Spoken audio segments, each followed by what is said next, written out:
Anda jangan langsung menyalahkan Nabi Adam. Saya ini sering kampanye untuk membela Nabi Adam. Karena banyak kiai yang cerita Nabi Adam itu salah melulu. Nanti kan kita di surga kan nggak perlu ngajukan kredit, nggak perlu punya istri cantik yang minta ke mall. Karena kelebihannya bidadari itu cantik, nggak minta belanja. Sudah gitu di madu juga nggak protes. Tapi kalau di dunia itu sudah minta belanja, di madu protes. Nah, jadi tapi kenapa Nabi Adam akhirnya keluar dari surga dan kita menyalahkan hanya demi kepentingan supaya tadi punya istri cantik, tidak minta uang apa belanja dan boleh dipoligami mau maksudnya. Di konstruksi ayat itu tidak ditampakkan, tapi semua ahli tafsir tahu. Misalnya fadallahuma bihurur, setan menipu Adam dan Hawa dengan curang. Hurur itu nipu. Jadi kalau ngaji nipu itu mulai dulu itu ya gurunya setan itu.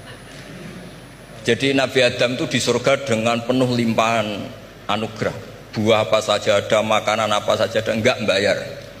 Tempat mewah lek juga enggak bayar. Kalau Anda di hotel lek sedikit aja bayarnya minta ampun.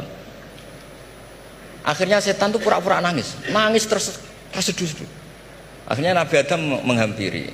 Kenapa kamu nangis? Saya ini iba sama kamu, kasihan. Nikmat yang begini nikmat, pada akhirnya Anda ini mati. Karena Anda manusia, pasti mati. Kasihan sudah senikmat ini kemudian Anda mati. Pura-pura nangis, jadi lama ya nangis, acting itu. Akhirnya Nabi Adam tanya, lalu solusinya gimana? Terus setan tinggal numpangi. Hal adulluka ala syajaratil khuldi wa mulkil la yabla.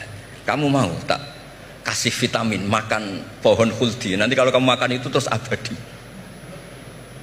Jadi terus setan, Nabi Adam mulai ragu, tapi Allah melarang saya makan pohon khuldi itu, syajaratul khuldi itu. Kamu tidak usah cari tafsirnya, itu anggur, apa ketela, apa duren, itu namanya orang kurang penggawean itu. Itu gak penting. Ketika Allah tidak jelaskan detail itu berarti detailnya itu tidak penting. Kamu sok penting nyari itu apa itu. Allah saja tidak menjelaskan, kok kamu yang manusia mau menjelaskan. Akhirnya Nabi Adam tanya, apa betul Allah itu melarang saya makan itu? Terus Allah cerita, wa qasamahuma inni lakuma laminan nasihin. Terus setan itu cerita, demi Allah saya tahu info terbaru bahwa sekarang nggak apa-apa. Jadi hukum terbaru itu. Singkat cerita Nabi Adam makan. Ketika makan, berarti setan salah karena menipu Nabi Adam, Adam salah karena makan pohon khuldi tadi. Apa yang terjadi? Allah manggil Nabi Adam. Adam, kenapa kamu makan itu? Bukankah pohon-pohon yang lain, buah-buah yang lain itu cukup? Kenapa kamu makan yang saya larang itu? Terus jawab Nabi Adam ini yang unik, yang kita harus bela Nabi Adam ila yaumil qiyamah. Wa izzatika ya Rabbi ma adzunnu anna ahadan yahlifu bika kadziban. Demi kehormatanmu ya Allah, ketika engkau disebut oleh setan, saya tidak pernah mengira ada orang berani mencatut nama engkau kemudian dia bohong. Loh, ini contohnya Pak Fajar ini, sama temannya yang paling sering bohong itu dia nggak percaya, tapi meskipun sering bohong kalau dipanggil Pak Rektor ngecek ulang apa enggak. Kalau kalimatnya dipanggil Pak Rektor pasti nggak ngecek ulang, meskipun teman yang sering bohong pasti langsung nyari Pak Rektor. Saya misalnya sebagai murid Mbah Maimun punya teman yang sering bohong sekalipun, terus bilang Gus dipanggil Mbah Maimun, pastilah langsung ke sana karena disebut nama itu orang sudah tidak berpikir jelimet. Ketika engkau disebut ya Allah, saya tidak pernah ngira ada orang mencatat nama engkau kemudian dia bohong. Sehingga Allah itu haru sama Nabi Adam. Makanya Nabi Adam itu diusir. Ini meneruskan ayat yang dibaca Mas Masjid tadi. Diusir tapi disangoni. Dam, secara prosedur hukum kamu harus saya usir karena kamu melanggar. Tapi tak sangoni, lucu kan? Tak sangoni.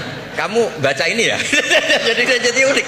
Makanya ayatnya fatalaqqa Adamu mir Rabbi. Bukan kreasinya Nabi Adam. Kalimat itu bukan kreasi Nabi Adam, tapi hadiah sama Allah. Ini kamu secara laturan tak usir, tapi tak sangoni, ini dibaca nanti. Tapi Nabi Iblis tidak disangoni. Karena memang dia penipu betul. Sudah gitu akting pura-pura nangis, pura-pura ini itu. Jadi benar-benar penipu ulung. Makanya sekarang pun kalau penipu itu memang harus sopan, harus nangis. Itu cara untuk karena sanatnya penipuan memang begitu, sanat awalnya memang begitu. Pura-pura nangis terus pura-pura itu.